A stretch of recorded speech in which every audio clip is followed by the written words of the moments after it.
সাল ডিসেম্বর মাসের এক সন্ধ্যা, রবীন্দ্র সদন প্রেক্ষাগৃহ।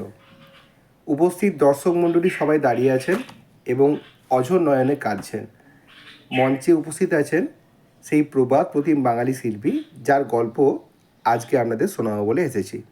সেই শিল্পী যিনি গেয়ে গেছেন একটা গান লিখো আমার জন্য, বড় সাজ জাগে একবার তোমায় দেখি, এই ছোট্ট ছোট্ট পায়ে মতো বিখ্যাত সব বাংলা গান। হ্যাঁ, ঠিক ধরেছেন, আমি প্রতিমা বন্দ্যোপাধ্যায়ের কথাই বলছি। সময়টা 1918 সাল। পশ্চিমবঙ্গ সরকারের প্রথম সঙ্গীত মেলা আয়োজন করা হয়েছে। নিমন্ত্রিত হয়েছেন প্রতিমা বন্দ্যোপাধ্যায়।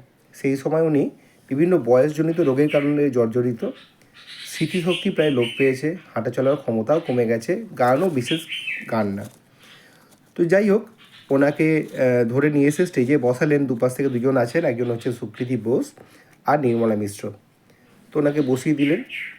একটি বাচ্চা মেয়ে একটি ফুলের স্তবক নিয়ে এলো, কিন্তু উনি ফ্যালফ্যাল করে দেখছেন যে এই ফুলটা যে নিতে হবে এই সেন্সটা ওনার নেই, ভুলে গেছেন।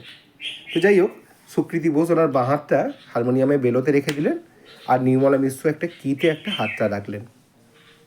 হারমোনিয়াম থেকে একটা কর্ড এলো, পেছনে উপস্থিত প্রতাপ রায়ের ব্যান্ড সেই কর্ড অনুযায়ী একটা নোট দিলেন এবং প্রতিমা বন্দ্যোপাধ্যায় গাইতে শুরু করলেন।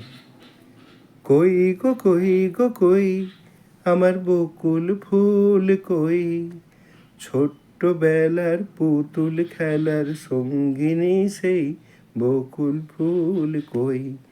সেই এক স্কেল, এক ভয়েস, যা উনি ক্যাসেটে গেয়ে গেছেন।